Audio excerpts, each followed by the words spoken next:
What's up, guys? It's Coaster Confusion here. If you search up best wooden roller coasters, most of you will notice that some of the results would be the Voyage, the Beast at Kings Island, Mystic Timbers, and El Toro at Six Flags Great Adventure.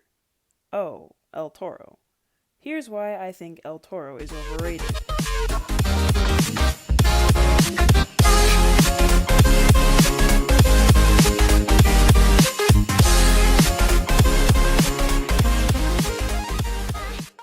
El Toro is a wooden roller coaster manufactured by Intamin, located at Six Flags Great Adventure in Jackson Township, New Jersey.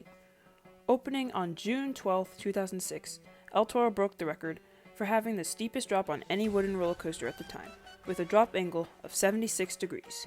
But later in 2008, that record was broken by T-Express at Everland. This coaster is prefabricated, which means that it was built in a factory instead of on site, with each piece of track being precisely cut with lasers. This ride has a max height of 181 feet, a drop of 176 feet, a top speed of 70 miles per hour, and a length of 4,400 feet. The ride starts off with a left-hand turn into a lift hill, which uses a cable. When the train reaches the top, a left-hand turn leads into the drop. The first half of this coaster is an out and back style layout, where there are two camelbacks and a banked turnaround. The second half of this coaster is more of a twister style. Now you guys are probably thinking I'm crazy for this unpopular opinion, but let me explain my experience on this thing. I visited Six Flags Great Adventure on April 11, 2022. This was the first day of the park's spring break event. It was fairly empty. Many of the rides had station waits.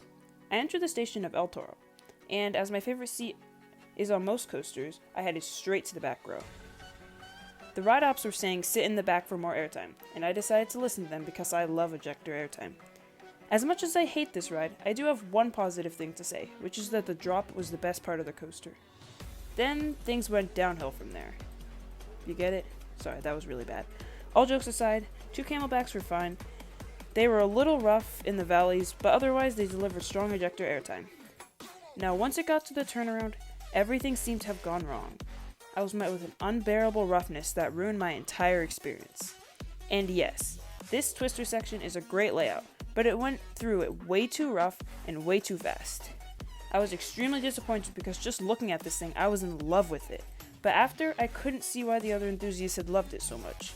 This is one of the coasters that I thought to myself, can this just end already? Along with Grizzly at King's Dominion, which was also a very rough experience. I know most of you watching this video are probably thinking she's crazy, if you've ridden it or you've heard opinions from other people who have.